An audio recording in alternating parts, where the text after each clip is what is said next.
আমিরুল মুমিনিন ওমর ফারুক রাদিয়াল্লাহু তাআলা আনহুর সামনে খাড়া হয়ে বললেন, আমিরুল মুমিনিন, আমি আপনার সম্মুখে একটাও মিথ্যা কথা বলবো না। যা যা বলিয়েছে আমার বাবা সবগুলাই ঠিক, সবগুলাই ঠিক। তবে আমার বিচারের আগে আমি একটা প্রশ্ন করতে চাই। আমার বিচারের আগে আমি একটা প্রশ্ন করতে চাই। প্রশ্নটা হলো কি, যেরকম করি আমার বাবা আজকে আপনার সম্মুখে বিচার দায়ের করেছেন, অর্থাৎ আমি আমার বাবার হক আদায় করিনি, ঠিক তেমনি ভাবে আমার বাবার উপরে আমার হক কিছু আছে কিনা আমি সেটা জানতে চাই। হযরতে আমিরুল মুমিনিন হযরতে ওমর ফারুক রাদিয়াল্লাহু তাআলা আনহু বললেন, হ্যাঁ হ্যাঁ হ্যাঁ, তোমার উপরে তোমার বাবার হক রহিয়াছে, তোমার উপরে তোমার বাবার হক রহিয়াছে। সেই হকটা হলো কি, যখন একজন বাচ্চা জন্মিবে ওই বাচ্চাটার একটা সুন্দর নাম রাখা, ওই বাচ্চাকে সুশিক্ষার দ্বারা সুশিক্ষিত করা, এটা হলো বাবার হক। এবার ফুকাহায়ে কিরাম, মুহাদ্দিসিনে কিরাম বহুতগুলো কিতাব ঘাটার পর 60টা করে হক প্রত্যেকজন ছেলেদের উপরে, প্রত্যেকজন মেয়েদের উপরে, বাবা মার উপরে হক। সেই 60টা হক পুরোপুরি ভাবে আদায় করতে হবে। যদি আমরা এই হকগুলো আদায় করি তাহলে নিশ্চয়ই আমাদের ছেলে আমাদের মেয়ে কোনো সময়ের জন্য আলাদা হয়ে থাকতে পারে না। কয়টা হক? প্রত্যেকজন বাবা মার জন্য ছেলে মেয়ের উপরে 60টা করে হক রয়েছে। তো সর্বপ্রথম হক হলো কি, আপনি যখন বিবাহ করবেন, বিবাহ করার সময় আপনার ছেলে কিংবা আপনার মেয়ের জন্য একজন সুন্দর আদর্শবান জ্ঞানী ধার্মিক মেয়ে নির্ধারণ করা। কথাটা বুঝতে পারছেন? ছেলে বা মেয়ে এখনো দুনিয়ায় আসেই নাই, এখন থেকে হক আরম্ভ।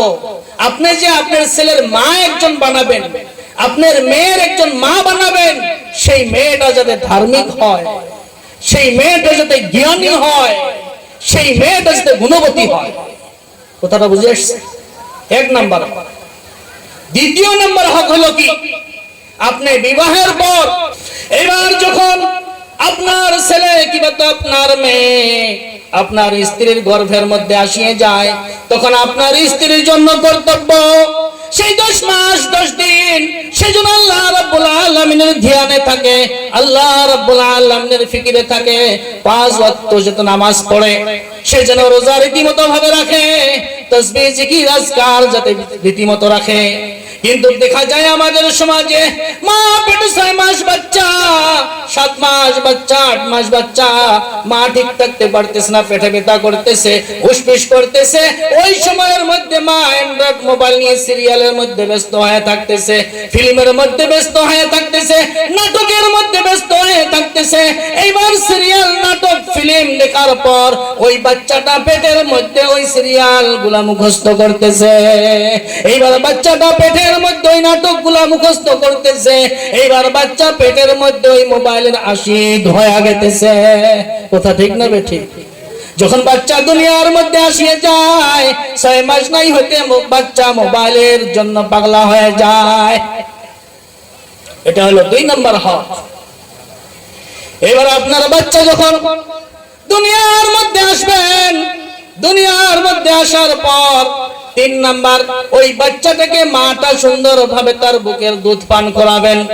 এইবার বাচ্চাটাকে যে দুধ পান করাবেন, মা শুধু দুধ পান করায় না, শুধু খানাটাই দেয় না, মা প্রত্যেক ফোঁটা দুধের সাথে ওই বাচ্চাটাকে তাকওয়া দিতেছে, ওই বাচ্চাটাকে জ্ঞান দিতেছেন, ওই বাচ্চাটাকে আদর্শ দিতেছেন, ওই বাচ্চাটাকে গুণ দিতেছেন।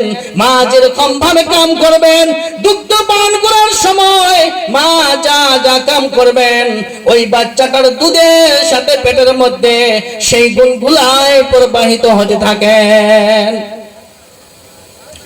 এবার 4 নাম্বার হক হলো ওই বাচ্চাটার একটা সুন্দর নাম রাখিয়ে দেওয়া। ওই বাচ্চাটার কি রাখিয়ে দেওয়া? সুন্দর নাম রাখিয়ে দেওয়া। মহতরম দোস্ত, হুজুরের নিকটে গেছি, হুজুর নাম রাখছে আব্দুল্লাহ। হুজুর নাম রাখছে কি? আব্দুল্লাহ। দাদা বলতেছে আব্দুল্লাহ পছন্দ হয় না। দাদা কি বলতেছে? আব্দুল্লাহ পছন্দ হয় না। গ্রামে বহুত আব্দুল্লাহ রহিয়াছে।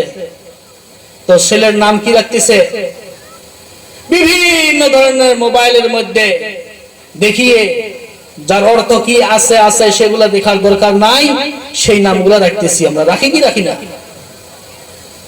তো 4 নম্বর হক হলো কি ছেলের সুন্দর নাম রাখিয়ে দেওয়া। সুন্দর নাম কি করা? রাখা। তো মহাতারাম দোস্ত, যখন আমরা ছেলের নাম রাখবো, যাতে মসজিদের ইমাম সাহেব আছেন বা ওরকম মৌলানা মুফতি আছেন, তাদের সাথে জিজ্ঞাসা করিয়ে ছেলের নাম ভালো নাম রাখিয়ে দেই। রাখবো ইনশাআল্লাহ।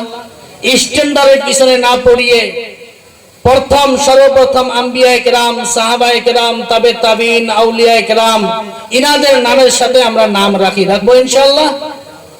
রাখবো ইনশাআল্লাহ।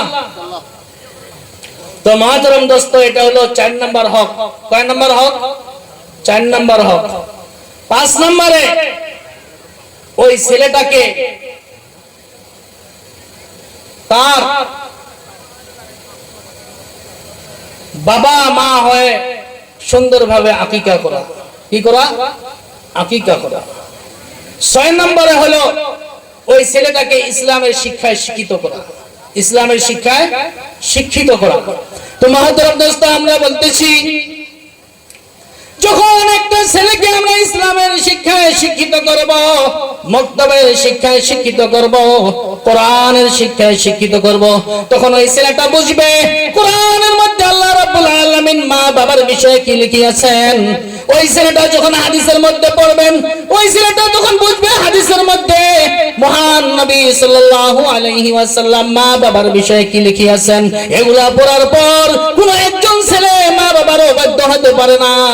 মহান আল্লাহ রাব্বুল আলামিন কোরআন শরীফের মধ্যে যত জায়গায় নিজের ইবাদতের কথা বর্ণনা করিয়াছেন, প্রত্যেকটা জায়গার সাথে মা বাবার খিদমত করার কথা বলিয়াছেন। মহান আল্লাহ রাব্বুল আলামিন সূরা বনী ইসরাঈলের 23 এবং 24 নম্বর আয়াতের মধ্যে ঘোষণা করলেন, ওয়াকাদা রাব্বুকা আল্লা তা'বুদু ইল্লা ইয়্যা। আমি আল্লাহ রাব্বুল আলামিন ফয়সালা করে দিলাম, তোমরা আমার ব্যতীত অন্য কারো ইবাদত করিও না। ইবাদত শুধু আমার করো, ইবাদত শুধু আমারই হতে হবে। ওয়া বিল ওয়ালিদাইনি ইহসানা, এবং তোমরা তোমার মা বাবার সাথে ভালো ব্যবহার করো। তোমরা তোমার মা বাবার সাথে ভালো ব্যবহার করো। তোমার মা বাবাকে কোনো ধরনের কষ্ট দিও না। মা জননী মা আমাকে জন্ম দিয়েছেন, আপনাকে জন্ম দিয়েছেন, 3টা করে মারহালা পার করিয়েছেন, 10 মাস 10 দিন পেটে রাখিয়েছেন, আবার জন্ম দিয়েছেন, সেটাও একটা কষ্ট। জন্ম দেওয়ার পর 2 বছর যাবত আপনাকে দুধ পান করাইছেন, কিন্তু আপনার মা, আমার মা আপনাকে জন্ম দিয়ে, আমাকে জন্ম দিয়ে সমস্ত দুঃখগুলা ভুলিয়ে গিয়েছেন, কিন্তু মহান আল্লাহ রাব্বুল আলামিন ভুলেন নাই।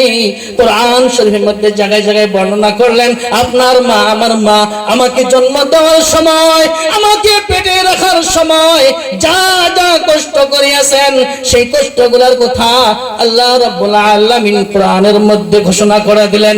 আল্লাহ রাব্বুল আলামিন সূরা লুকমানের 14 নম্বর আয়াতের মধ্যে বললেন, ওয়াসাইনাল ইনসানা বিওয়ালিদাইহি। আমি আল্লাহ রাব্বুল আলামিন তোমাদেরকে হুকুম করে দিলাম, তোমাদেরকে ফয়সালা করে দিলাম, তোমাদেরকে ওসিয়ত করে দিলাম, তোমরা তোমাদের মা বাবার সাথে ভালো ব্যবহার করো। তোমার মার সাথে ভালো ব্যবহার করো। কেন করবে? কেন ভালো ব্যবহার করবে?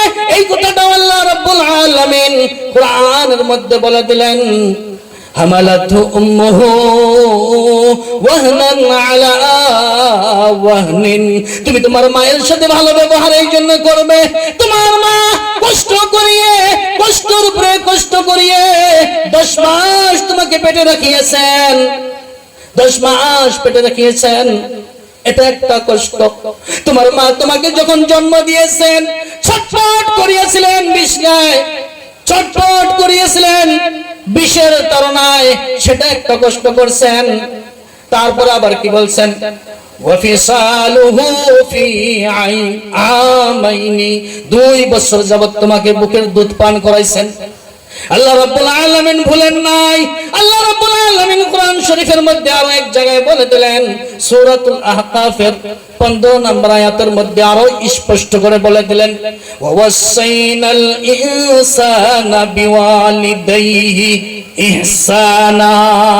আমি আল্লাহ রাব্বুল আলামিন মানুষকে বলিয়ে দিলাম, মানুষের জন্য ফয়সালা করে দিলাম, তারা যেন তিনার মা বাবার সাথে ভালো ব্যবহার করে, মা বাবার সাথে যাতে ভালো ব্যবহার করে, নরম ব্যবহার করে। কেন করবেন?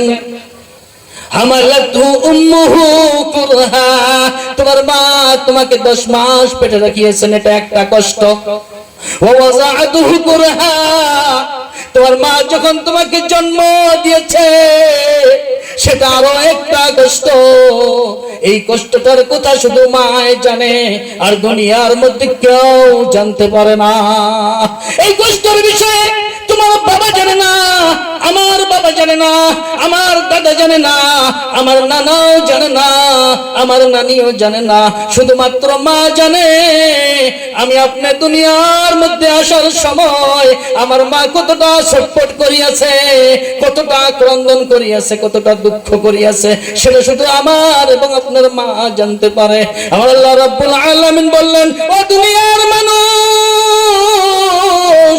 আমি তোমাদেরকে সৃষ্টি করিয়াছি, আমি তোমাদেরকে আমার ইবাদত করার জন্য সৃষ্টি করিয়াছি, ঠিক, তবে ভুলে যাইও না, ভুলে যাইও না, তুমি যে দুনিয়ার মধ্যে আসিয়াছো এর উপরে তোমার মার বহুত বড় একটা দখল রহিয়াছে, এর উপরে তোমার মায়ের বহুত বড় একটা হাত রহিয়াছে। যদি তোমার মা না থাকতো তুমি দুনিয়ায় আসতে পারতা না। আমি তোমার মায়ের জরিয়ায় তোমাকে দুনিয়ার মধ্যে পাঠাইয়াছি। তোমার মা ভুলিয়ে যেতে পারে, তোমার মা তোমার মহব্বতে, তোমার মা তোমার আদরে, তোমার স্নেহে সবগুলা কষ্ট ভুলিয়ে যেতে পারে, কিন্তু আমি মহান আল্লাহ রাব্বুল আলামিন সেই কষ্টের কথা এখনো ভুলি নাই। তোমার মা যখন প্রসব বেদনার সময় চিৎকার করিয়াছিল, আমার আরশটা কম্পন করিয়াছিল, আমার সেই কথাটাও এখনো মনে আছে। প্রত্যেকটা মা যখন চিৎকার করে আমার আরশ কাঁপে, সেই কথাগুলো আমার এখনো মনে আছে মানুষ। তার জন্য আমি কোরআন শরীফের মধ্যে প্রত্যেকটা জায়গায়, যেই জায়গায় আমি আমার ইবাদতের কথা বললাম, প্রত্যেকটা জায়গায় মা এবং বাবার কথাগুলিও বলে দিলাম। সবাই বলি সুবহানাল্লাহ। মহতরম দোস্ত, যখন আমাদের ছেলে, আমাদের মেয়ে এই কথাগুলো জানবে, এই কথাগুলো পড়বে, এই কথাগুলো জানা এবং পড়ার পর নিশ্চয় ওই ছেলে এবং ওই মেয়ে মাকে মহব্বত করবে। কথা ঠিক না বেঠিক? কথা ঠিক না বেঠিক? কি বাবাজিরা, কথা ঠিক না বেঠিক? আর এগুলো যদি না পড়াই আমাদের ছেলে মেয়েকে, মা বাবা কি বস্তু এগুলো যদি না জানাই, জানবে? আমাদের নবী সাল্লাল্লাহু আলাইহি ওয়াসাল্লামের নিকটে একজন মানুষ আসলেন। বুখারী শরীফের হাদিসের মধ্যে 5971 নাম্বার, মুসলিম শরীফের হাদিসের মধ্যে 6501 নম্বর হাদিসের মধ্যে হযরত আবু হুরায়রা রাদিয়াল্লাহু তাআলা আনহু riwayat করেন, عن أبي هريرة رضي الله تعالى عنه قال جاء رجل إلى رسول الله صلى الله عليه وسلم فقال يا رسول الله ما أحق حسن صحابتي ما أحق الناس بحسن صحابتي ورسول الله صلى الله عليه وسلم আপনি আমাকে বলিয়ে দিন দুনিয়ার মধ্যে কোন মানুষটার হক সবচেয়ে বেশি, আমি তার সাথে ভালো ব্যবহার করব সবচেয়ে বেশি, আপনি দয়া করে আমাকে বলিয়ে দিন। আমাদের নবী সাল্লাল্লাহু আলাইহি ওয়াসাল্লাম বললেন, উম্মুকা। ও সাহাবী শুনো, দুনিয়ার মধ্যে সবচেয়ে ভালো ব্যবহার করনেওয়ালা, সবচেয়ে ভালো ব্যবহারের মুস্তাহিক, সবচেয়ে ভালো ব্যবহার পাওয়ার অধিকার তোমার মা। সে সাহাবা আবার জিজ্ঞাসা করলেন, قال ثم من يا رسول الله, মায়ের পরে আমি কার সাথে ভালো ব্যবহার করব?